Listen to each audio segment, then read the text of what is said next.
All right, everyone, let's get started with the smoothie bowl. So first we got raspberries, pineapple, dragon fruit, Greek yogurt, and milk.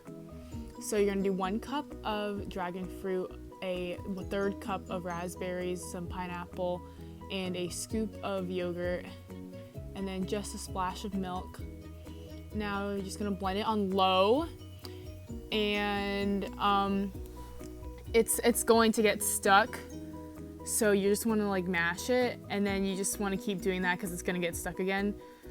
And yeah, you just got to keep mashing it, and then it's probably gonna get stuck again. But then it'll eventually look like this. So yeah, okay. And then you just want to scoop it all out once it's blended good. Yeah, just like that. And then you just spread it out to make it even on top of your bowl. And then it looks like this. And then for my toppings, using granola, chia seeds, coconut flakes, and banana and strawberry. And then I am going to cut my fruit. And then I'll put it on like this. So yeah, that's what it looks like. Also, I know the chia seeds, it looks like ants, but it's just chia seeds.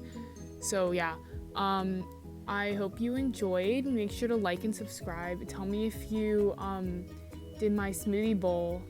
And yeah, all right, bye.